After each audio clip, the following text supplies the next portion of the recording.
What's up, party people? It's KeysDAN with RadioWhat.com, DJLittleRock.com, coming to you live and in living color from the Radio What studios. And this is my podcast, What Makes You Famous. It's an extension of the RadioWhat.com internet radio station that I've been running for quite some time. And if you need DJ services, where do you go? DJLittleRock.com. Let me say it one more time. DJLittleRock.com. Check availability and get a free price quote. And maybe you could have me at your next event. I like to party with the people. Make some noise. I'll be as high energy or as low key as you want. You know, I'm so glad that we're breaking out of this coronavirus quarantine thing that we've had. You know, if you do it right, we can all make it through this, or reasonably well. Listen to the scientists that are out there giving the guidelines. I mean, I don't like wearing these masks just like anybody else doesn't. But if it makes you feel better, and the scientists are saying, hey, wear a mask. Even President Trump, who was square against wearing a mask, is now seen wearing a mask. And he even says, hey, it's patriotic, wear a mask. So if he can turn around, hey, pretty much everybody can turn around. How about that? Today on the program, I have Andy G. Who's Andy G? You're going to find out in the next few minutes, so stick around. This week's shows, I have one public show over at the RAB, and that's been going reasonably well for the last few weeks. I'm very excited to be at the RAB in Conway, Arkansas. That's the Video Dance Party Karaoke Jam. And thank you so much for the people at the RAB. Now, that's a very big room. It's a nice big room, and we're kind of keeping it at half capacity, and everybody wears masks as they walk in, and if they're walking around, hey, throw a mask up. But while you're sitting down, having your drinky drinks and having some food, you can pull the mask down, have your food and stuff. But while you're walking around, put the mask on. Hey, it's pretty simple. The scientists say that it helps, and I'm sure it does help. It's keeping you from spitting up on somebody. So if you got any germs, not even the coronavirus germs, it's keeping you from spitting up on somebody and passing along any germs. Because, hey, remember, it's not just the novel COVID-19 coronavirus that's out there. All the other germs are still out there. The common cold, the flu, everything else is still out there. It just happens to be that we have some kind of cures and treatments for those other things. It's because it's the novel coronavirus that we don't have the cure, that we have to be a little bit more careful. So be careful out there. All right, let's get into it with Andy G. Find out a little bit more about Andy G. I'm going to get him on the Skype. So if you're listening to the audio version of this, I encourage you to check out the video version. Go to my YouTube, RadioWhat.com is the YouTube, and find the video version of Andy G. Yeah, What Makes You Famous podcast. Hashtag What Makes You Famous. All right, Skyping Andy G now. I like to keep social media private for Instagram. All right, Andy G. All right, as I was reading your Instagram your Instagram handle, it struck me. It was like Andy G killing it, but judging by all the Instagram posts that you do, Andy geek illinit. Yeah, because you do a lot of posts that could be very geek worthy. I see a lot of superheroes, right. and I mean, all right. Since we're here on the What Makes You Famous podcast, give the people a little idea of who you are, Andy G. Okay, so Andy G, who am I? I'm a toy collector, movie advocate. I'm a podcaster, and I just love doing conversational things. That's just cool. like what we're doing tonight. Well, let me know what is your podcast about. So my podcast, Moodfordays Cast, it's very versatile. Each episode sets a different mood. That's how I got the name Moodfordays Cast. And each guest is from a different industry and sharing personal stories. And from all walks of life, they share their experience as well. Andy G, man, that makes it great because you don't have any limits. You can talk to whoever you want. No niche. It's It's wild, wild west out there. I like that, man. So where are you from? Where are you located at now? Toronto, Canada, too. Oh, you're in Toronto, Canada. Yeah. Okay, now I know I met you through Bam Bam off of his podcast. Do you work with Bam Bam? Do you do stuff? Do you live near him? Yes, I live about 45 minutes away from Bam Bam. We were just actually on another podcast called Profile Pod TV on what's today? July 23rd. So we were on there on July 21st. Man, that's a what you're giving the people gold, Andy G. You're telling people as soon as they start a podcast, they're going to want to keep doing it. As soon as you get a microphone stuck in front of you, in front of your face, and if you put a camera in front of your face, even more so, you're going to want to put content out there. Andy G, you're killing it. You're putting content out there. That Yeah. That's it. Like I've been talking about doing a podcast now for about 2 years. Yeah. And just going in the backstory there, I've actually been listening to podcasts now since 2011. Didn't even realize it was a podcast. Yeah. All the live streaming, I'm very big into sports. So all the independent hosts had their streaming services live on whatever random websites that they were posting up on. But those were actually podcasts back then. I've been doing radio since 1986, and the nice thing about this is you get this long form conversation. You get to talk to people for a long time, rather than when I had them on the radio, it would usually be 5, 10, maybe 15 minutes. Hey, where's the show at tonight? How do people get there? Bye. That's it. You never get any backstory. You never find out any more. You never have any in-depth conversations with people. And that's one thing that we're having right now is we're going to learn a little bit more about Andy G. You say you're a toy collector. What kind of toys? Oh, Marvel, DC, Teenage Mutant Turtles. I wish I had them here ready to go, ready to show you. I can go quickly. They're right around the corner. If you want me to I'm sure grab a some. toy collector, the toys are never far away from the toy collector. Man, I can just go grab some right now. Yeah, if you want to grab some. I mean, I got video up. I'm putting audio out too. So go. Cool. Sounds good. Not even a minute. Yeah, I mean, he's got a great setup. If you're just listening to the audio version of this, there's a video version, and you'll be able to see Andy's smiling face. And I mean, it's a very rare treat when the guest walks away from the microphone, walks away from the podcast. It's happened before. It's happened in the past where people have had to go to the bathroom or take a drink or make themselves a little snack or something because they're feeling tired. I catch them, right after work or what have you. But yeah, man, I've got Andy G in the house. I mean, I'm wondering if I should do like the standard elevator music, like "Girl from Ipanema." Dun, dun, dun, dun, dun, dun, dun. Wait a minute, I don't have the rights to that. I'm not even sure if there are rights to "Girl from Ipanema," if that's not public domain. and I'm telling you, if you're just listening to the audio, I encourage you to check out the video version. Go to YouTube right now, RadioWhat.com's YouTube, and you'll see Andy G running around his studio there or wherever he has his microphone set up. It's pretty funny. He's scrambling, trying to get some toys so he can show some visuals. But my goodness, he doesn't have to work that hard. There's, la, la. So I mean, I'm used to holding the show on my own, man. I could talk for 4 hours straight, whatever, no big deal, no problem. But we're here to talk to Andy G. Andy G killing it. Andy Geek illing it. And he's back. Wait. Back. I should have said it right. Andy's back. See, Andy, he's back. I know he's heard that his whole life. That's why I got that name too. You can have a lot of fun with it. Well, all right. I see you're sipping on a frosty beverage. What's the beverage of choice tonight?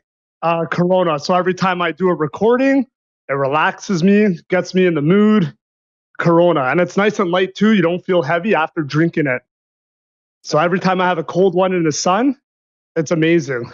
All right. Well, I mean, I'm having a non-alcoholic drink right myself. Cheers. Because Toronto.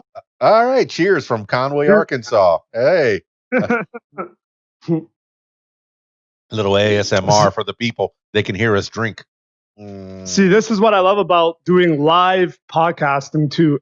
Anything can happen on the show. Absolutely. Wasn't even expecting this. I love it. I love it. Yeah, and I mean, like I said, I found you on through Bam Bam, but also I've been following your Instagram a little bit and finding out a little bit more about you.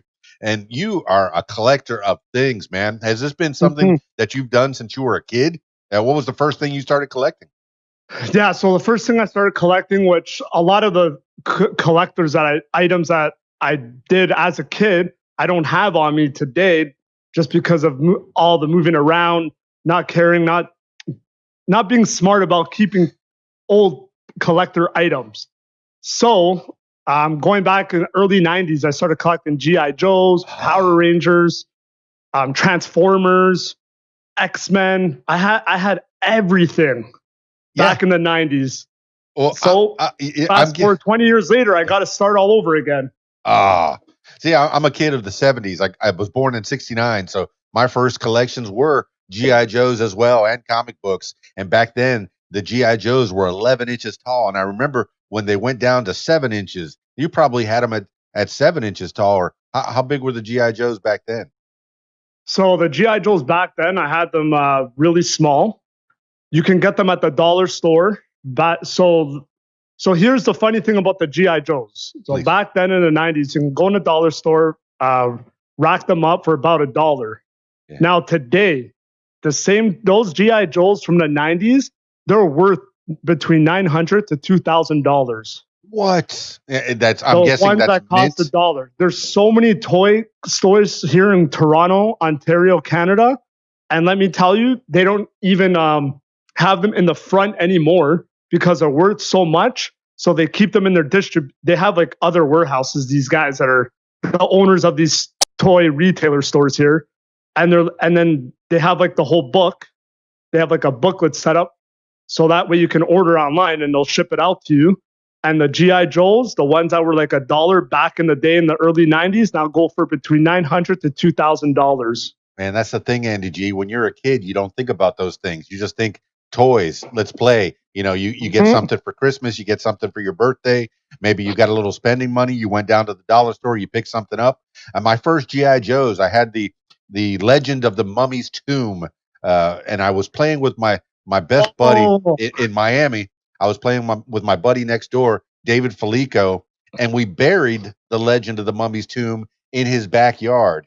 And then we went back the next day and it wasn't there. Now, many, many, many years later, I think he dug up that mummy's tomb and he stole it.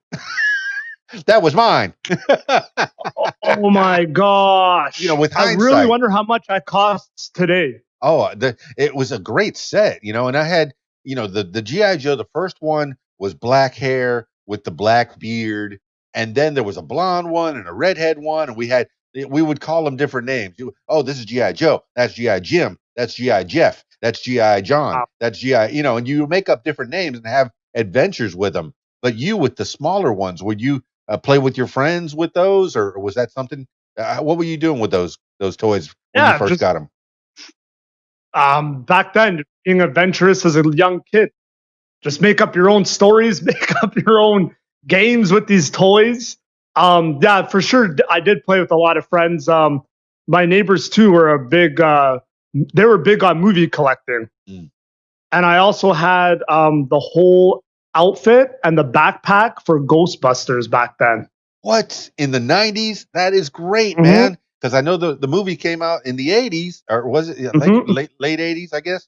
Yeah. This is off the top of my dome. I'm not looking any of this up. The only thing I have up right now in front of me is your Instagram, and I'm just kind of looking at that for a reference point. But man, okay, so you would consider yourself maybe a movie buff back then, a comic book collector maybe, or toys. What were you really collecting in the 90s when you were growing up? Toys, comics, movies too. A lot of VHSs I had. Yeah. What was your favorite favorite comic? My favorite comic is Spider-Man 1. You had Spider-Man 1? I mean, which iteration? Because there's a lot of different Spider-Man 1s. There's one that was from, 1960, I guess? There's so many. At this point, I don't even know which one I had. I can't even remember which one I had. I had the X-Men, I had Hulk, I had Superman, Batman. I had so many, a lot, tons. Andy G. That's the thing about comic books is every once in a while they'll just do a restart, a reboot, and they'll retcon everything. Yeah, back when Superman first started, everybody on Krypton flew, but then they kind of retconned that and said, no, only because he was on Earth and the sun, he could fly. Okay, the yellow sun. And then Batman, when he originally came out, he was carrying guns. Bam, bam. He was killing people. And then they took that away. They retconned it and said, no, Batman doesn't use guns. I mean, what? I remember my favorite comic was one, and I can only remember the cover of it, and it was Captain America, and I don't remember what number it was, but if you look it up, Captain America and the Punisher on the comic book, you'll see the Punisher stepping on Captain America's shield, and Captain America giving like a, oh my goodness, he stepped on my shield, he caught it, but that comic, I had it, and I remember over the years, it got roughed up, I've lost it, it's gone forever. It seems like a trend for everybody. Having all these toys and comics, and we just didn't give a shit. Yeah. All you have now is memories to share. And now when I go on Amazon too, just to browse and see what's out there, these things are going for over $1,000 now. And you got even the X-Men generation 90 toys that were what, $10 back in the 90s. Now they're going for $150. Man, when I was reading X-Men, I guess this had to be the maybe the early 80s, and I was reading Age of Apocalypse. And I remember that was a great series. And I remember when you were collecting comic books, the best thing to do was to collect the series of comic books because that was more valuable rather than just one. Now, yes, having Spider-Man 1 from maybe 1960 would be incredibly valuable now, especially in great condition. But having a collection of this particular story arc of a character, I think that becomes very valuable. Yeah, a friend of mine told me that he has one of his buddies, current buddies now. He's like not in the best physical condition right now, but he had a #1 issue comic. I can't remember the exact character name, but in the 90s, he had, I think it was either Superman or Batman. I don't remember which one. Today, it's worth over $100,000. And get this, his house got broken into, and they found the comic, and they stole it. And my buddy looked up the issue that he had. It came up roughly over $100,000. Didn't want to tell them. This happened only last year. Yeah. And the guy's like, just tell me, because I'm gonna Google how much it's worth today. He felt so bad. Well, I mean, but did he find the guy that stole it? No, back then in the 90s, no, they didn't find who broke into his house, but they stole. It was either Superman or Batman's #1 issue of either the 70s or 80s. I don't remember, but like that's a crazy story. How incredibly heartbreaking is that? I mean, yeah, I remember that's why he didn't want to tell him how much it was. Oh my goodness! I mean, I remember that I had the opportunity at the time when it first came out, when Superman died. There was a big deal in the. It must have been. Like I said, I'm going back to the 80s since that's where I'm from. That's when I was collecting. I was class of 86. What's that? 80s is amazing. Yeah, I mean, but I remember when Superman died, and I had the chance to buy that comic for $10, and then I did buy the one that came after it, Superman Lives, and it was this comic that came in this white package, and there was 4 different Supermen on the front that were claiming to be Superman. There was like a robotic one, another one that was like a different kind of suit, and 4 of them were claiming to be Superman. I bought that comic. I never opened the package. I had it saved, and I thought it was at my grandma's house, but somewhere I have lost that one too. Heartbreakers.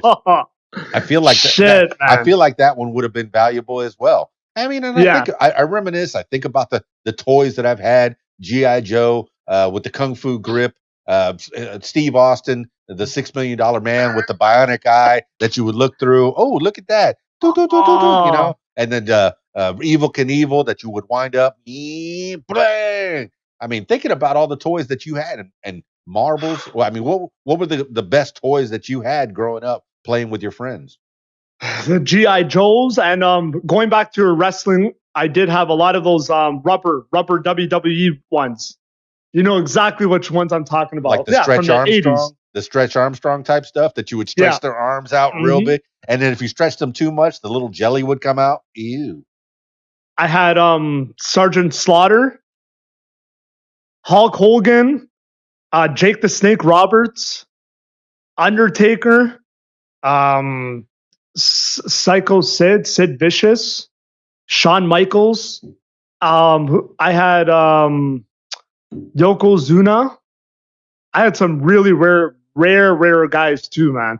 And those two, so just like 25 minutes from where I live, there's a huge toy store. Those rubber wrestlers now are going for $150 each. Wow. I mean, and you think about it, I mean, that added to the experience. If you had a GI Joe in your hands and you're watching the GI Joe cartoon, that adds to the experience. If you have a wrestler in your hands while you're watching that wrestler in a Yeah. match, it's like, yeah, Hulk Hogan, yeah, Jake the Snake. Mhm. Yeah, I got this toy right here. And you kind of play as Yeah. they're on the TV. I mean, that's got to be great. I, were you hanging with friends at the time, or this is kind of a lone wolf situation, Andy G? Both. My very good neighbor, he was an avid wrestling collector. He had the rubbers every time Walmart would come out with new toys for wrestling. He would just bring them in. He had the actual ring too. So That's he had the great. steel chairs, he had the ladders, he had the WWE, all the belts like Intercontinental, the hardcore belt, WWE United States belt. This is going like early 2000s, just when WWE purchased WCW. Yeah, and I got to So, remind people that you're in Canada, and so wrestling is huge in Canada too. oh, it's huge. It is huge. When WrestleMania 18 came to Skydome, it was like the event. It was the event of the year. And like still 20 years later, we still talk about the Rock versus the Hogan Oh match till man, this day. Wrestling's huge. Like look at the Canadian wrestlers we had. Chris Jericho. There was like Chris Benoit. Okay. There's just there's so many Canadian Lance Storm. I think you know of Lance Storm. man. I mean, I'm There's listening to these a names, and you know, yeah. I remember some of these, but I mean, the ones that I grew up with, like Dusty Rhodes Bret and Hart, oh, Owen Hart. for sure, the Uh, Hearts. yeah, the Hearts. Who can I'm like, what? I can't remember. I can't forget about the Hearts. I grew up on that too. The Heart Foundation. Oh man, and man, you're bringing back memories because I remember Dusty Rhodes. He broke his arm one time, and I remember for some reason his arm was in a cast for like 6 years. It felt like, and he was beating people over the head with that cast, and people were like, "Oh, it's okay. His arm's broken. That's why he's wearing the cast." And I kept looking at the TV, yelling at it, going, "Hey, he's beating the guy over the head!" While the referees turned around, and you know it was all fun. It was all a joke at the time, you know, Mm-hmm. choreographed, I guess, if you will. But oh man, just so And this is what I want to bring to you too. See, please, I this is why I love podcasting, because I love bringing back memories to people, even like to you guys who the older generation. I love bringing back these memories. And in the mid 90s, wrestling wasn't just watching it alone. I wasn't a lone wolf watching it. It was a lifestyle in the 90s. Like you would go to school, come home, you would get together with a bunch of buddies and watch like Monday Night Raw, Monday Night Nitro. You had the WCW versus WWE wars from 95 to the early 2000s. And after that, it's just like the show would finish, you would pick up the phone and call your buddy and talk about it if you're not watching with him, or there'd be like 5 or 10 of you, 10 of us watching Raw together. Man, even the pay-per-views. I remember in the late 90s and early 2000s always going to my friend's house, because back then we didn't have this technology. What my neighbor had was a box, a pay-per-view box like this small, and he was getting the live feed from United States, and we would get the WWE pay-per-views that you originally had to pay like $100 for. I think I remember those boxes, man. My stepdad was an electronics engineer, and he came home with one of those boxes, and it would pick up the signal.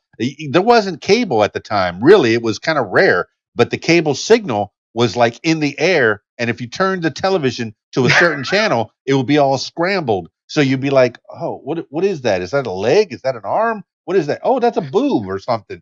And then, if you had this box that could unscramble, which I think he had, it was called like On TV or something like that.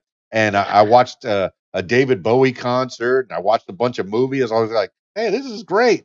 Uncut movies with the no commercials at the time. This is the beginnings of cable and pay-per-view and all that we have. But man, that's just it.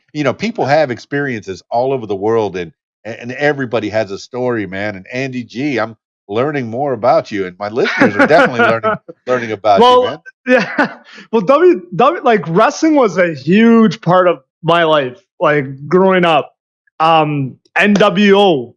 I went through the phase of the NWO, Nation of Domination, Wolfpack, the Hart Foundation. You had Vince McMahon's group with The Rock. I cannot remember the name right now, but those feuds were amazing. You had Undertaker versus Mankind, Hell in a Cell. I will never forget the moment Undertaker threw Mankind off the steel cage, and Mankind's teeth was coming through his nose. And you don't think wrestling's real? You don't think it's real, man? People get hurt. These guys are physical. I mean, it's a lot of dancing. It's a lot of I'm going to throw you this way and you throw me that way. But there's chance to get hurt, man. These guys are better than any stuntman ever. I know there was all right. I wasn't as into wrestling as apparently you are. I did watch some wrestling, but years later, one time in South Florida, I got to be a part of the Independent Wrestling Zone, the IWZ, and the biggest names in that were Bruce Santini, who wore these purple trunks, and there was another guy called the Sheik. No, not that Sheik. It was a different Sheik that asked the family after the original Sheik died if he could take the name. And he also took the spike that the Sheik would carry around and kind of make a face. I'm going to get you with this spike. Well, those are the big names. And they had me as an announcer. And I know Tito Puente Jr. was wrestling for some reason. He's a singer and a drummer. But they had me in the ring announcing. And I remember that they told me, hey, I'm going to hit you in the back with a chair during the match. And they said, just keep your back flat. Bam, I'm going to hit you with a chair. And then you run off. And that's what they did. That was my big scene besides doing the announcing, was they hit me with a chair and I went, oh, I'm getting out of here. Woo! And I got out of there. But yeah, man, I mean, it's physical. Have you ever, you said you went to one of the shows at the Dome 20 years ago? Mm-hmm. Yeah. So Rogers Center, we're the home of the Toronto Blue Jays. And we'll get into that now because Toronto Blue Jays are now trying to find a home for Major League Baseball. That's a whole nother story. But it was called Skydome back then. 70,000 people. Oh, I didn't have a voice for like weeks and weeks. I didn't have a voice. And it was such a cool experience. And then I went to a couple Raws at the Air Canada Center, home of the Toronto Maple Leafs. I knew we had to have hockey in this one. You're from Canada, man. And home of the Toronto Raptors, baby. It's got the shirt on. If you're not watching the video version of this, I encourage you, go to YouTube right now, radiowhat.com YouTube. It's on there. But yeah, I mean, go ahead. Like, I was into everything. Hockey, basketball, baseball, soccer, wrestling, you name it. You name it. And to a fun fact here, I actually played soccer for about 22 years, 23 years. I'm still playing, but not like at the competitive level. I was playing from 7 to about 22 years old. What? I mean, and Yeah. was this like professional or was this like a men's league? So right now I play men's league, but growing up, here in Canada they call it rep soccer, rep and slash provincial. So like the levels are neck and neck to each other. So I was training like you're playing for your cities. So here in Toronto, Canada, like we have suburbs here. So I was playing for my hometown, Mississauga, which is a suburb outside of Toronto. So I was playing for Mississauga, I was playing for Brampton. We got to travel all over America. I played in the Dallas Cup. Yeah, Dallas Pretty Cup. cool, man. Played in Virginia. Played in Rochester, New York. I traveled to Germany, Berlin, Germany too. I traveled to, and London, England for soccer too. Oh, people don't know. I mean, tell people about the men's leagues. I was talking to a lady last year, and she does something with the men's football league. There's not just the NFL or the AFL or arena football. There are men's leagues for people that still want to play, and maybe Yeah. they're not good enough to make the NFL, but they still want to play. And this is something that people can have. Tell the people more about the one in Ontario. And when you were traveling around, were you going by bus or plane? Or I mean, I know you had to go to Europe by plane. I'm guessing, but tell the people a little more about that. So, the experience was just unbelievable. Like here in the Toronto, Canada, like soccer wasn't even that big in the late '90s, early 2000s, and they had like I played in house leagues. So the first step as a young kid here in Toronto, you join house league, and then what happens is there's different soccer clubs throughout the cities, and the scouts come and see who's good enough to move up to the next level, and then they have something called tryouts. So after the house league games, playing after a year or 2 years, the coaches will come up. I guess they're too young to come up to you. They'll come up to your parents. Hey, we love how your son plays.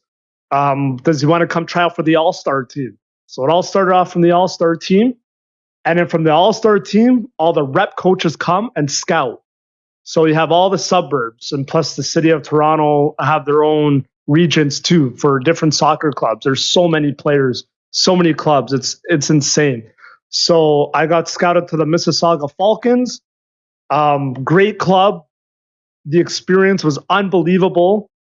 Till this day, I still talk about my old soccer coach. He was straight from London, England. Yes, Lot of passion. Learned so much, and honestly, if it wasn't for those experiences, like playing with teammates, being coached, and it just leads to a lot of discipline, I don't think I'd be the person that I am today. See, that's a good childhood, Andy G. People got to know you have to be well-rounded. A lot of times when people are talking about school budgets, they'll say, "Oh, we can cut this. We can cut the music. We can cut the sports. We need the three. We need the reading, the writing, and the arithmetic. That's all you need. That's all you need." No, you need to be well-rounded. Sports teaches you how to work well with others. Team, being a part of a team. Being a part of a team, communicating, not being late. Here's one thing. If we were literally 5 minutes late to a rep game at 14 years old, we were benched for the first half. How hard does that burn? I mean, you got to feel it in your gut. You're like, "Ooh, I am in trouble. I'm in more trouble." I mean, yeah, your mom, people in trouble with their mom is probably the worst thing. But being in trouble with your coach that you were late 5 minutes, oh my goodness. That'll teach you. You won't be late. Walk of shame. Walk of shame. And plus, you're going to be a better employee to the next employer that has you because you're never going to be late to work because you remember how bad that felt when somebody said, "Hey, you were late." bench. You don't get to play. And the whole reason you're there is to play, to have fun. Oh my goodness. And that's why I love how I played back in the day, because right now, today, I don't think that can even happen, because now parents get too involved in this in these soccer teams, hockey teams, you name it. They want their kids playing no matter if they're not good enough, they still want their kids out there. Two, if a coach yells at a kid, like for good discipline, the kids will take. The parents will take it to. I don't know. They'll overreact about it, but back then the parents just let it be. Yeah. It's the coach's time now. Let the coach do his job. Yeah, not everybody's good enough to play. That's how my parents were back 20 years ago. You got to realize, I mean, most kids, when they go to school, when they go to public school or even private school, they go to PE, and the PE teacher, maybe not necessarily a coach, you won't call her coach or him coach, but the teacher will throw a bunch of things at you. Hey, let's play tennis today. Hey, let's try dodgeball. Hey, let's try, badminton. Let's play some soccer. And some things will stick and some things won't. And let's do some push-ups. Let's lift some weights. And they'll try different things. But some kids are going to excel in one thing and not in another. Not everybody can do everything, parents. You got to know that. And I mean, what do you think about? I know when I didn't win the game, I didn't get a ribbon for participating. And maybe if my dad or my mom felt bad for me or my grandma felt bad for me, they would go out. We'd go out for pizza or something. Hey, I'm sorry you lost. Here's a pizza, consolation prize, loser. My grandfather especially, he would definitely be like, so you lost. That'll teach you. Well, yep. And if you had a bad game 20 years ago, good luck at the next practice. We'd be doing something called doggies. So the coach would line up. This is at the beginning of practice to start. Coach would line up pylons, like maybe 10 feet apart. One here, one here, one here, one here. You would have to run to one cone, run to where you began to the start, and then run to the second cone, then run back to the first cone, then run to the third, run back to the first, run to the fourth, and so on, so on. If you had a bad game, if the whole team played like crap, then the whole team's doing doggies. If individual players didn't show up to play, practice was not fun at all. It was not fun. I believe it. You're doing push-ups. You're running around the block. You're doing was it burpees or happy days or the exercises with the cutest names were not the most fun. Happy days was not fun. You're running up and down the bleachers, for an hour. No, that's not happy. Oh yeah, that's not a good time. Oh man, so I guess soccer was your big sport. I mean, mine was swimming. I guess some people wouldn't say that was much of a sport, but I wasn't into sports as much as you are, man. I like that. I like that I'm talking to you and learning. But I like, that's the thing. Very diverse. Like I played road hockey, then the rep soccer. Then like you said in high school, I still played basketball in gym. Still played volleyball in elementary school. Joined the volleyball and basketball team in elementary school. So I was diverse in everything. I remember the first time it gave me an open mind. One of the first years that I played volleyball, I jammed my thumb. It kind of, jammed out. And all right, this is something that may or may not happen these days. The coach said, "Daniel, come over here." Grabbed it, pow, put it back into place. It was dislocated, man. He went, pow. There you go. Get back in the game. Well, you think, yeah. So even during those games, soccer games, there was brawls. There was some pretty not fun moments. Yeah. Games. If the ref didn't take control of the game would get out of hand, and something was about to go down between a goalie or a player and even a coach. Some of the coaches would get involved, and they were crazy here. Yeah, I remember in Canada. I remember the crazy coaches. Their shorts. The shorter the shorts were, the crazier they were. The tighter the shirts were, the crazier they were. And if they had a whistle, oh yeah, they're definitely crazy. I'm Yeah, one. I'm generalizing, of course, but every coach with a whistle, you guys are crazy, man. You're crazy. They're gonna blow it right in your face.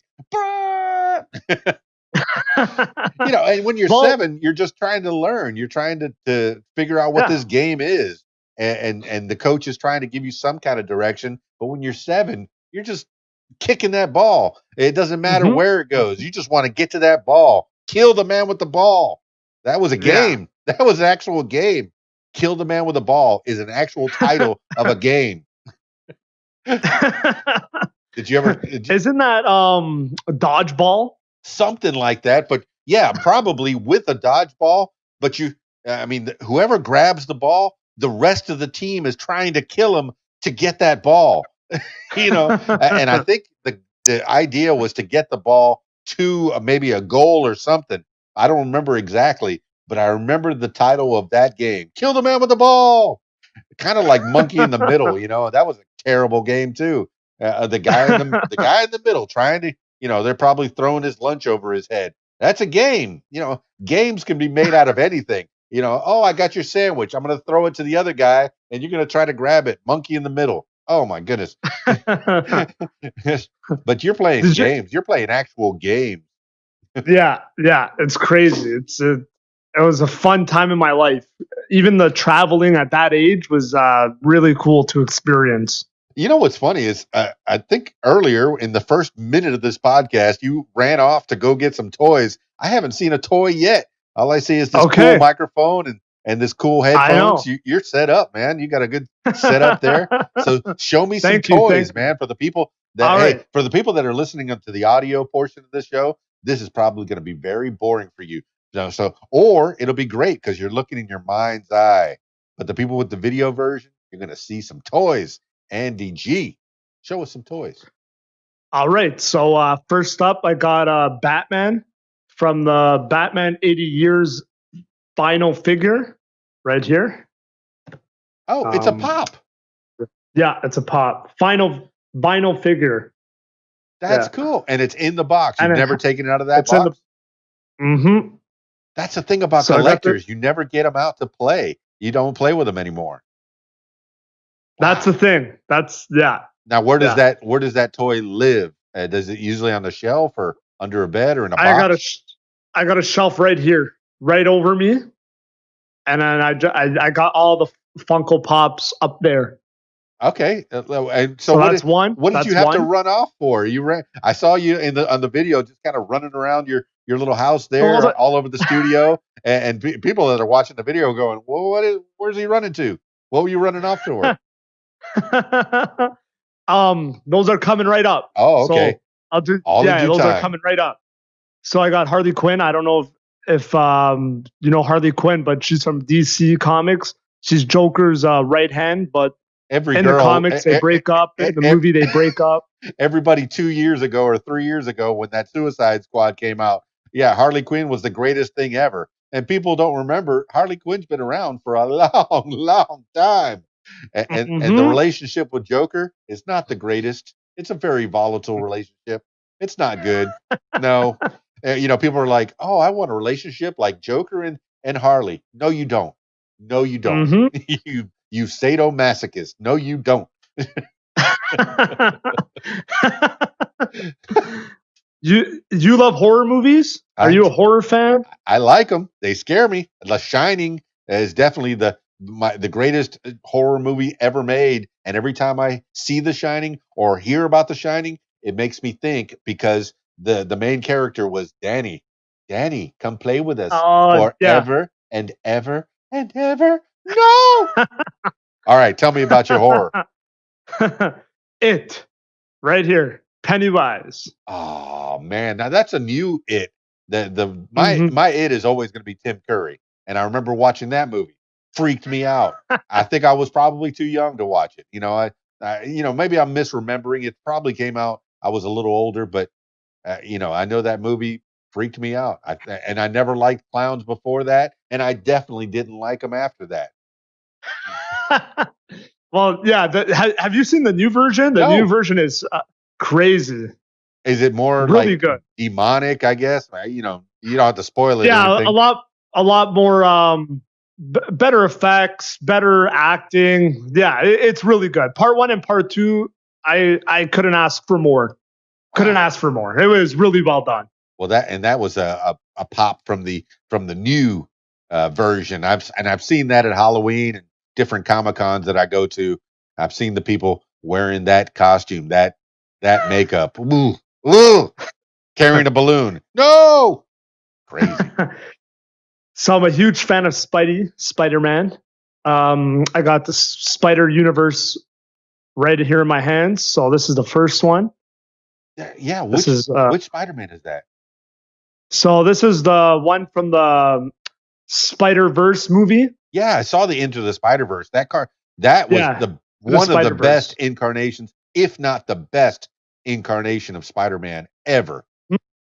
I mean, my Couldn't agree more. 14-year-old loves that movie, and she'll probably watch it again. She just enjoyed that Spider-Man because it was so many different, incarnations of Spider-Man. Now, that black one was from the movie.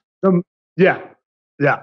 Man, I almost don't remember that. The black Spider-Man from that. I guess I gotta watch it again. Who was that? Wasn't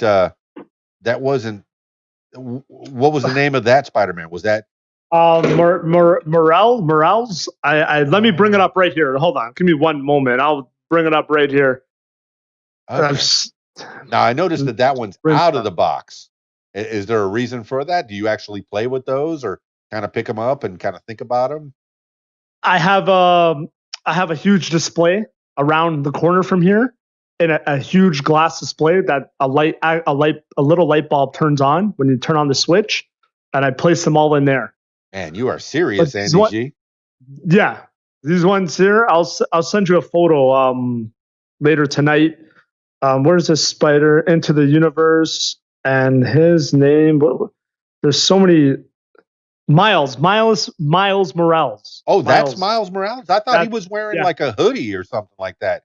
Just No. Yeah, and I oh, believe this is another Spider-Man into the universe toy. man, that is fantastic. And how tall is that one? Is that 11 inches or 7 inches? 6-inch figure. 6 inch figure. And where do you pick that Yeah. up? And how much is one of those kind of things? Well, retail $12. About $12, and you can pick them Yeah. up at any retail store. That's the thing. Walmart, they each Walmart here in Toronto, Canada, sells different toys. So I had to go around. As soon as I saw these Spider-Mans, I had to pick them up because maybe the next Walmart that I went to, they might not have it. Yeah, Might not have it in stock. I don't know the legality of me bad mouthing Walmart. I'm in Arkansas, the motherland of Walmart. It's just a few short hours to the Mecca where all the WalMarts began. Like 2 hours away from me. Wow. Wow. So I don't know if I'm allowed to badmouth it really, but that you say that they sell different types of toys or different toys in each different Walmart that you go to. Yeah, correct. Yeah. Now, do you Mm-hmm. like going to the Walmart, or would you rather go to a toy store? I mean, are there any toy stores still left anywhere, or a game store? Here in Toronto, they're just all beginning to open up a lot of these toy stores. But the reason why I like going to Walmart now is because the face value, I'm buying it at face value for $12 right now. The toy stores that are opening up, a lot of them don't go for face value. Well, that's They the jack them thing. up. That's the thing about going to a mom and pop, man. Yeah. You want to support Yeah, a mom and pop smaller. is good. It varies. It all Yeah. depends on my mood that day. If I want to, we have a store called Flip Toronto, and they got like cards, toys, games in one whole shop. And yeah, they got some for face value. Then they got some that are over face value too. Man, I'm glad, Andy G, that you you shouted that out. Put that on the walking tour for anybody that's listening to this podcast. What was the name of the store again? Flip Toronto. Flip Toronto. That's fantastic, man. So anybody that goes to Toronto, now they're going to be looking for that store. And they're going to say, "Oh yeah, NDG sent me." So how often do you spend? How much time do you spend buying toys, or at all? Is it like most of your time, or do you sell them, trade them with others? What are you doing with the toys? Right now, so I'm just holding on to them for a good 5 to 10 years. That's my goal. And then I'm going to start selling them. So what got me pumped up to start going to Walmart's and spending an hour, 2 hours of my time walking down the toy aisles. I wouldn't just go to one Walmart in my day. I would go to the one near 5 minutes around the corner from my home, then go to the one 15 minutes down the road, and then go into another town to another Walmart or another suburb and check them all out. So a lot of these toys I didn't just buy from one Walmart. Yeah. Or even I ordered off Amazon too. Some of them I got from Amazon as well. Yeah. So you're buying these as an investment. You're thinking that if I get them now, that somewhere down the line, you might be able to turn them over for some kind of a profit. Has that happened already? Have you gotten toys maybe 20 years ago and sold them for a higher dollar amount over the years? The ones that I kept, I did sell for a couple $100. And then I'm guessing that you got them for like the X-Men ones. I sold for a couple hundred already. Wow. Yeah. Well, I mean, Like Cyclops. did they have to be in Wolverine. packages, or did you open them up, or were they? Some were in packages already. Some were. That's fantastic. And did you sell them to people around in Ontario, or did you do it on eBay, or how did it go? Amazon. Can you sell them through Amazon? Yeah. I didn't That's know where I that. bought this one. So this next one Yeah. that I'm showing you, I didn't even realize it got shipped from Germany. I didn't even know it got shipped from Germany. So here it is. Leonardo. A turtle. Yeah. Man, that's a nice Ninja Turtle. That's beautiful. So pretty much they recreated the 1990 version, which is the best Teenage Mutant Ninja Turtle film out there as of today. And they you don't like the new ones? Identical. You don't like the new films then? Yeah, no, the new one, I enjoyed it. Yeah. But I wasn't a big fan of it. So yeah, this is from the 90s version one. And Leonardo's your favorite turtle? Yeah. And I got What about Leonardo do you like? He's a leader. Great leader. Love that. And what was his weapons? He's the one that controlled everybody, settled everybody down to get down to work. What's Leonardo's weapon? It's the sword, I believe. One sword? Okay. Yeah, I mean, you're looking at the box. You can see. Yeah, it's a sword. That's fantastic, man. So Leo is the leader of the gang, the Ninja Turtles. And then one of my favorite parts till this day is when this turtle was in Central Park in New York City, face to face with Casey Jones. And that's the thing, that 1990 movie today, I was born in 1986, still brings emotions to me. Man. It always gets me, especially the scene. So the badass Raphael. Oh, so how many of those turtles do you have? Do you have all four of them? I have all four, but I'm just going to show two. Now, what does Raphael do? What do you like about him? He has no fear.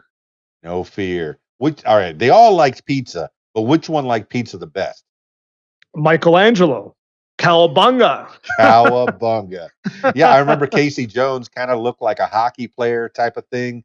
And he was he the bad guy, or was he a good guy, or kind of a vigilante maybe?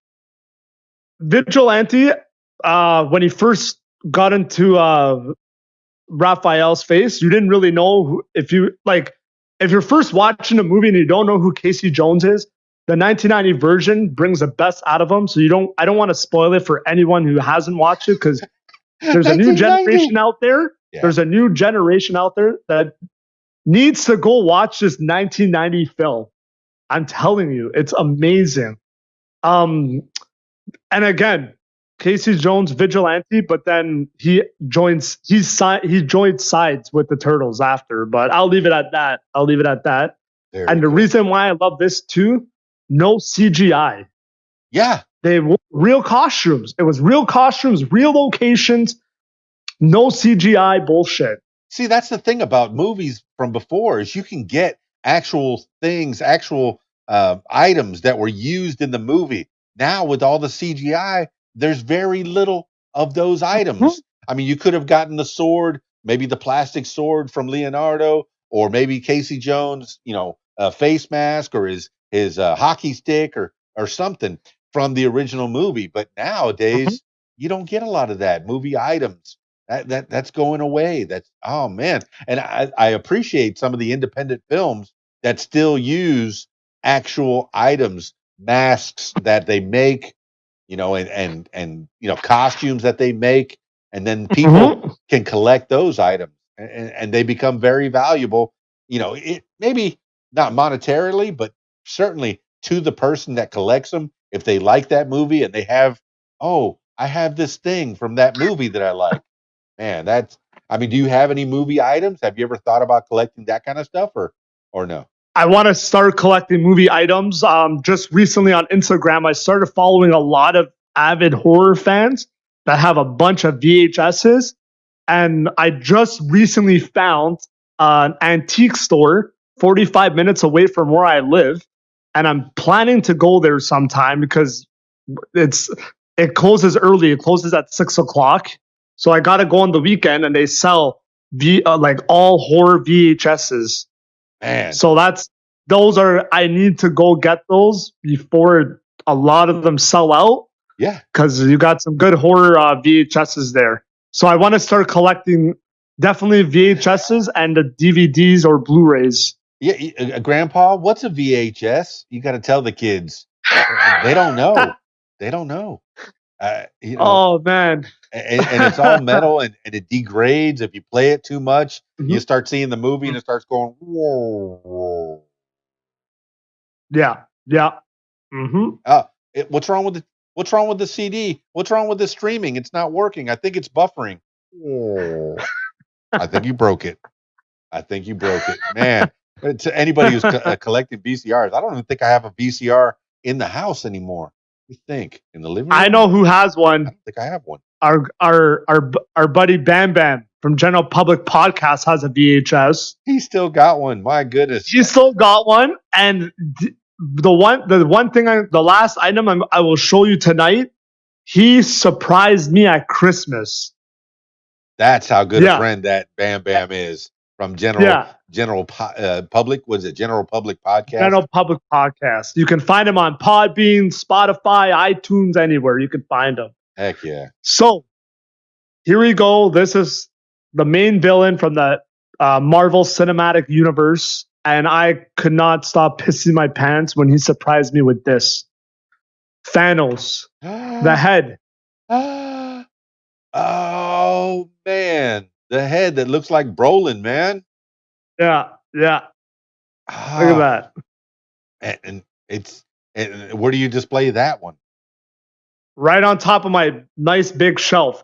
And this, I haven't even posted on my Instagram yet. So that's coming soon to my Instagram page. I haven't posted this one yet. From Christmas? And he hasn't posted it yet? Oh, my goodness. No, not yet. Some people are very sparing with their Instagrams. Me, I think I post way too much. You have 69 posts on your Instagram. I think I have 20,000 plus posts on my Instagram.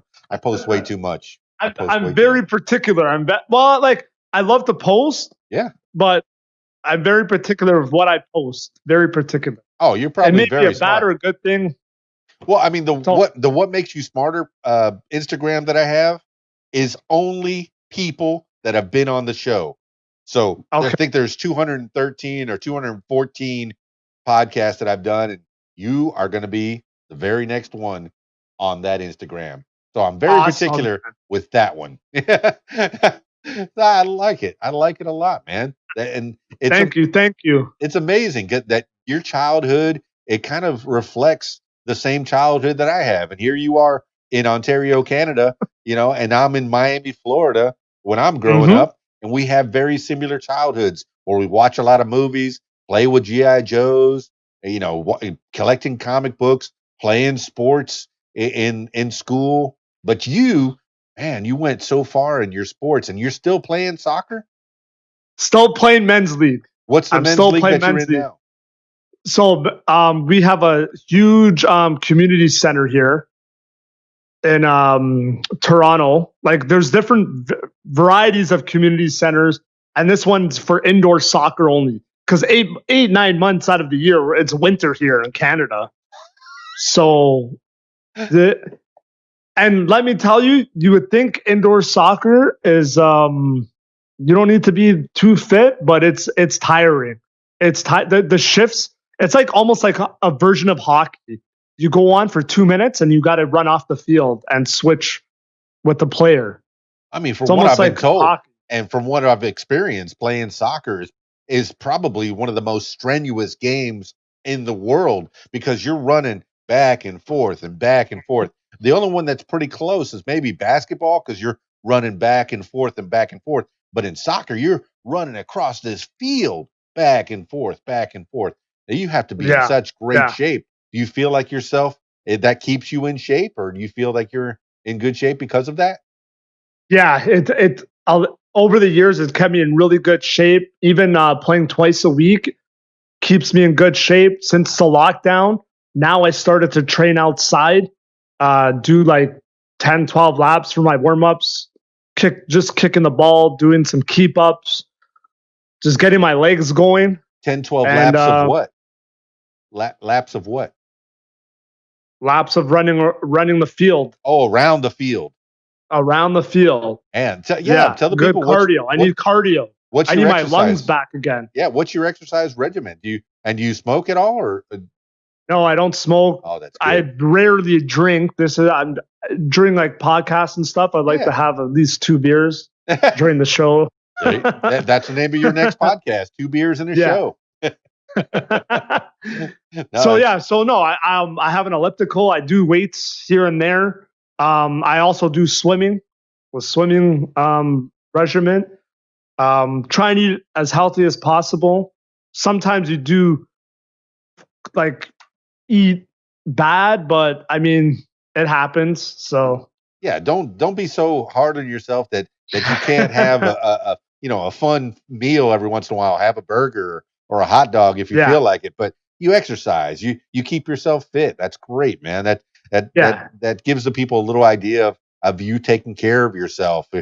And me, I need to take care of myself a whole lot more, man, because I haven't played sports. And thankfully, I have a job during the day where I'm outside all the time. yeah, I drive and I sit mostly, but then when I get out, at least I walk a little bit.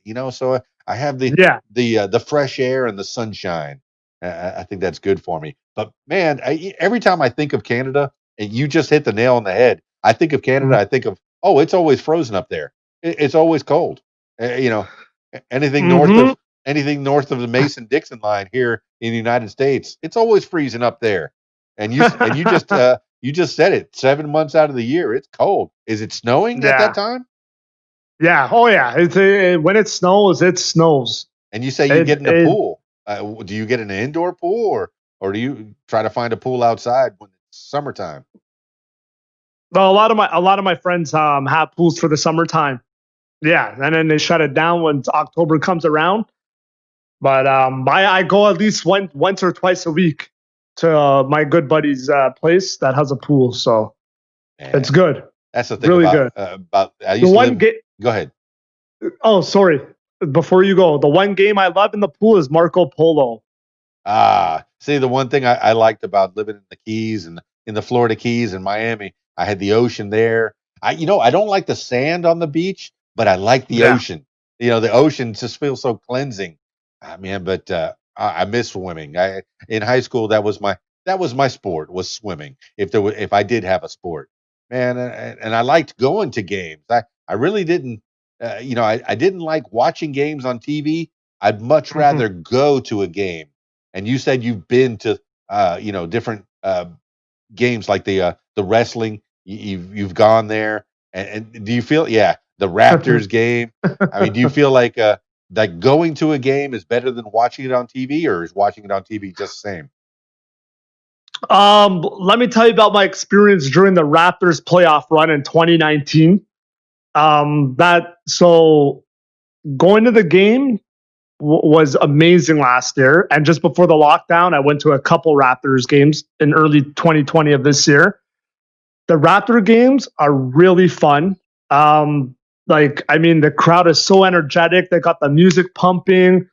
So being at the game, yes, I love it a lot more than watching it on TV.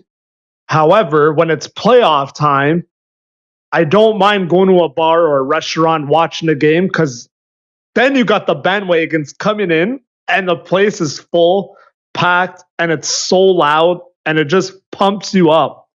Like you actually feel like you're a part of the game.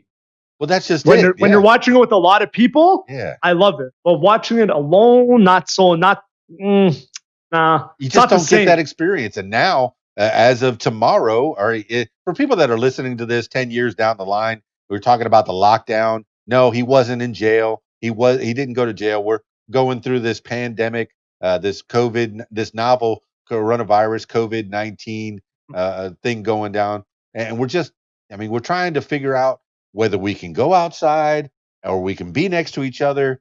We're wearing masks. We're not wearing masks. But now, tomorrow, as we're recording this on Thursday, tomorrow, Friday, they're going to start playing baseball again, but with no fans.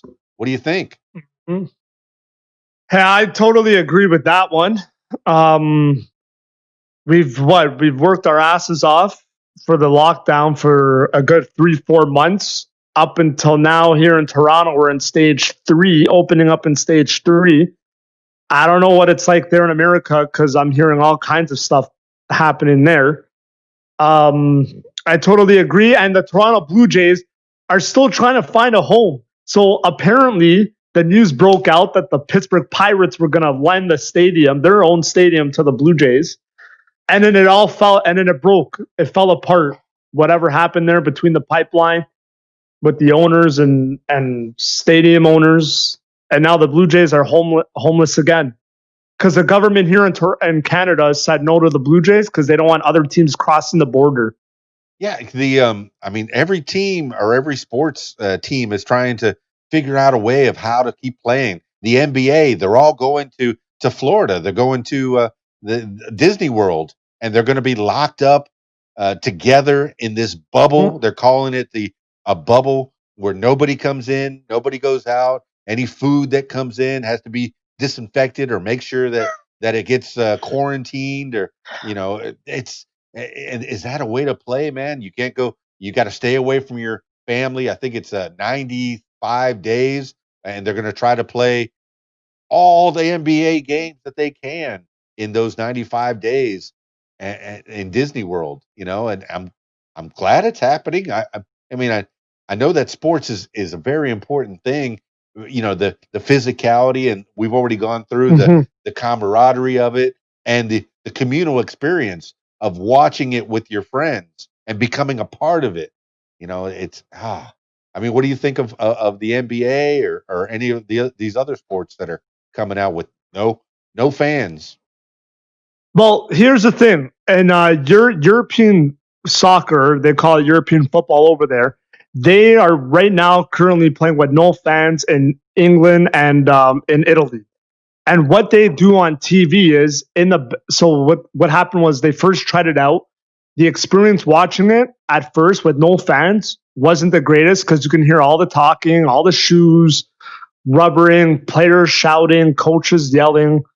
Wasn't the greatest. So what happened was the European Football Association, they got together with EA Sports Gaming, and Sports Gaming has lended these European soccer leagues the sound effects of the crowd to put in the game. behind the scenes. So I hope with the NBA and NHL and baseball, they do the same. They get the fan sound effects from these video games that these guys create, which they have real authentic sounds anyways, and they put them in during the gameplay, uh, during the live feed. Yeah, I'm hearing one step further from that is using, a lot of the people play video games. I just started back up playing video games. I've been doing some Steam and some Twitch TV stuff, twitch.tv/KeysDAN.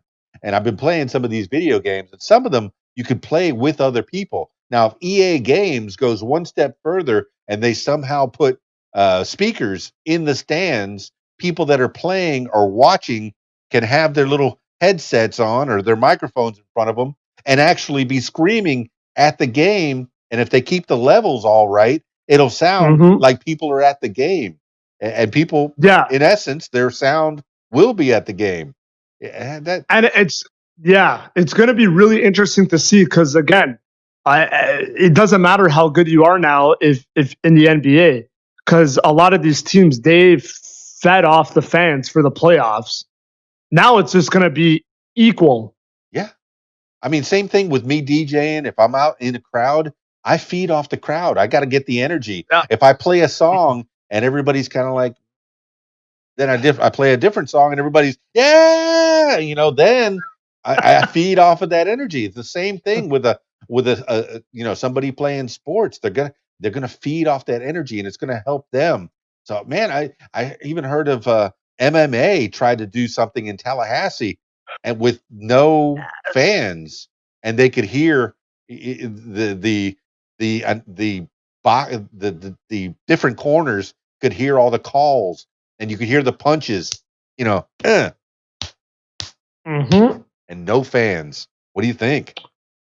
Yes, I'm glad you touched base on that. I just experienced a UFC MMA pay-per-view about 2 weeks ago. It was in the MMA island, they call it, in Nicaragua, I believe. One of those big fancy names out there. Yeah. But they call it the UFC island now. And watching without no fans, honestly, I enjoyed it a lot because you can hear more of the sound effects. You can hear more of the interaction during the fights between the coaches and the fighters. Yeah, when it was like sold out crowds, you couldn't hear anything. You had the commentators screaming over the fighters anyways. You couldn't hear what you hear today without the fans, but it's really good though, still with the live fans, but experiencing UFC without no fans right now, it's pretty cool too. Man, you say sound effects like it's something that's made in a movie. No, these are actual punches. You can hear it. You can hear, hits to the face, hits to the body, and people going, oh, my goodness. Yeah, I guess it's more interactive without the fans. It's a different experience for sure. Whether it's good or bad, it's different. It's definitely different. I heard they're putting cardboard cutouts at some of these games to make it look like there's people in the stands. I mean, is that going too far? Yeah, for soccer, what they do, they've done that. They've added I don't know, some graphics that look like fans, and then they cover it up with sponsorships and stuff. And the MMA, going back to the UFC, it's the island is Abu Dhabi. That's where the fight island is. Abu Dhabi. Man, that's a great name for it's a man-made island. That's cool. That's real cool. Thanks for looking that up, man. Andy G. I know I've taken some of your time, man. Tell the people where to find you, Andy G. So you can find me on Instagram at AndyG_killinit. My podcast is coming out August 3rd. It's called Moodfordays Cast. You're going to be able to find it on Anchor.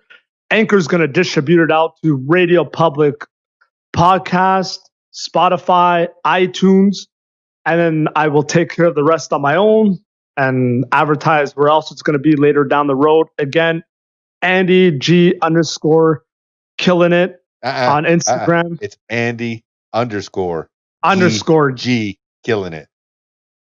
Yeah, I don't even look that. Yeah, so it's Andy underscore geekillinit. There I you don't even go. look at my profile name. Yeah, but like I said, you can read it Andy G Killing It or Andy Geek Illin It. Yeah. That's Yeah. two Here, I'll ways. show it up on the screen right now, just so people can see. Well, I got it I don't know under. if I got it under oh, under your face there. If they're watching the video version, your face has Andy G and then your yeah. Andy G Killing It as well. Now, are you banking some of these podcasts? You say it's coming out August 3rd. Have you already been doing some? Yeah. So from May 28th to June 18th, I already recorded 15 episodes. And a lot of the guests are from various industries. I got comic book guests. I got a chronic illness survivor guest. I got a Navy SEAL guest. Somebody who was in the Navy SEAL. I got other podcasters on there telling extreme cool stories. That's cool. So it's real solid episodes, and there's going to be bonus content I'm putting out there too. Man, I think I'm doing these podcasts wrong because as soon as we finish recording this, I will do a light little edit and I'll have it up on the internet by an hour from now. So it's like I put them out right away. I don't bank any of them. It's weird. Some people tell me, "Oh yeah, I did about 15 shows. I'm going to put them out maybe once a week." Me, if I do 4 shows, I'll do them all in a week. If I do 4 shows in a day, you're going to get 4 shows. That's cool. But That's cool. That's I mean, that's a thing. I needed to take the time to edit, take out what I liked, what I didn't like. It was a lot of work editing. I had a lot of fun doing it. That's the whole process. Enjoying the process. Man, I don't like editing. I like it raw. You're going to listen to it. Well, if you listen back to the podcast, you're going to go, "Oh, the only thing he did was cut out the breaths on the audio version. On the video version, it's pretty much exactly the way we're doing it right now." Sounds cool. That's fine. Raw. I love like WWE. Raw. Yeah. Going back to wrestling. So, all right. So tell me about hockey. I mean, since I'm talking to Ontario, Canada, tell me about your experience with hockey. So, growing up as a kid, hockey was the number one sport. Even though I played soccer, it was still the number one sport. And I believe, honestly, on every soccer team I played, I'm one of the biggest hockey fans out there. I've been to Buffalo Sabre games, Toronto Maple Leaf games, Ottawa Senators, New York Ranger games, Islander games, you name it. I watch playoff hockey like it's a religion. Regular season, recently, not too much because I already know who's going to make the playoffs. Boston, Pittsburgh, Washington, Las Vegas. Regular season these days in professional sports means nada. Place your bets now. Andy G's killing it. Place your bets. Yeah. But, I mean, this NHL playoff year coming up, I think they start the playoffs, August 1st? There's a playoff qualifier. I don't know what's going to happen now because these guys are rusty going into the playoffs. So it's going to be really interesting to see. And the one thing I do love most about NHL playoff hockey has the most upsets in any professional sports league in North America. How so?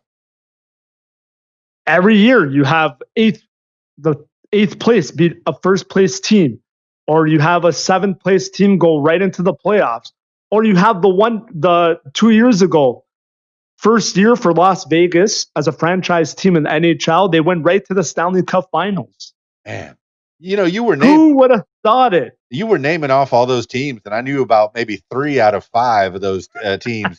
And like I said, I'm not really big into sports, but I know who the Rangers are, and I know who some of the other ones you were talking about. But original 6: Detroit Red Wings, Boston Bruins, Toronto Maple Leafs, Montreal Canadiens, Chicago Blackhawks. Okay. And did I say Detroit Red Wings? I think you did. I'm missing one more. Yeah. It's funny you mentioned the Blackhawks. That's one of the teams that's kind of considering a name change because Blackhawks might be offensive. I don't see. Oh, I don't see how. I don't see how. oh man, yeah, we live in a crazy world, man. I mean, Crazy world. even the Redskins, it was a Native American that designed that logo, and I think his grandkids are like, why are you taking Grandpa's logo away, man? You know, it's weird. Wow. Yeah. Wow. And then the Aunt Jemima thing as well is, not the first Aunt Jemima, but the second Aunt Jemima that took over after the first one died. Her grandkid says, "Hey, that's my grandma. Why you doing that? Why you taking that stuff away?" I don't know. Weird times we're living in, and I guess and what it'll do is it'll overcompensate, kind of like the coronavirus, where Yeah. everybody stay home, and then we'll kind of ease back, overcompensate, and then we'll kind of ease back, Mm-hmm. ease back. And you say that you guys in Ontario, hey, you guys definitely killing it if you're able to do phase 3. I mean, every state in the United States has had their own different idea of how to do it. Some states are faring well, some states are not.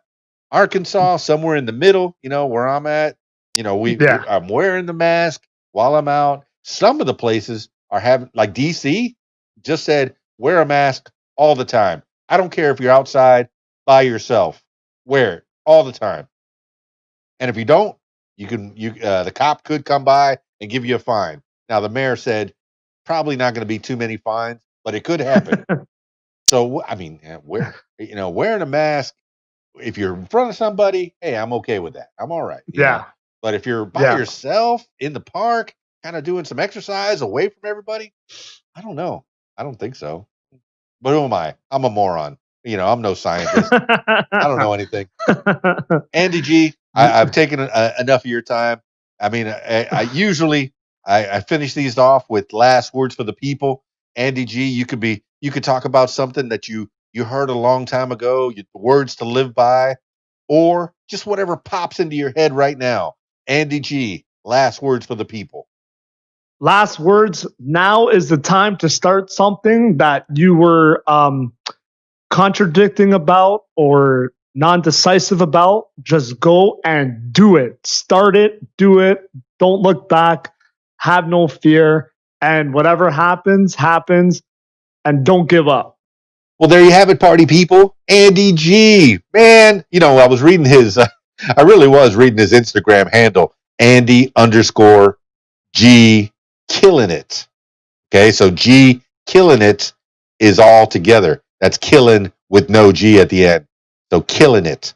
And when you read it, it's Andy_G killing it, or you can read it Andy_geek illing it. And I remember back when rap was young, back in the early '80s, and even, well, I guess mostly just the '80s, maybe the late '70s, early '80s, when rap was young. Illin was a pretty big word that rappers did, especially like Run DMC. You be illin, and the Beastie Boys illin. So I thought that was pretty cool. And since he's into a lot of geeky things like the toys and stuff, I thought that was cool. So you could read it both ways. Andy G killing it, or Andy Geek illing it. Anyway, find him on Instagram, and maybe you could trade some toys with him and find out more about Andy G.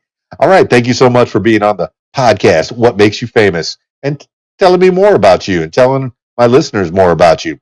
Now, if I'm turning my attention to you, would like to tell your story, I encourage you to give me a call at 501-470-6386 or email info@radiowhat.com. That's it for me. It's KeysDAN, radiowhat.com, DJLittleRock.com. Peace. I'm out of here.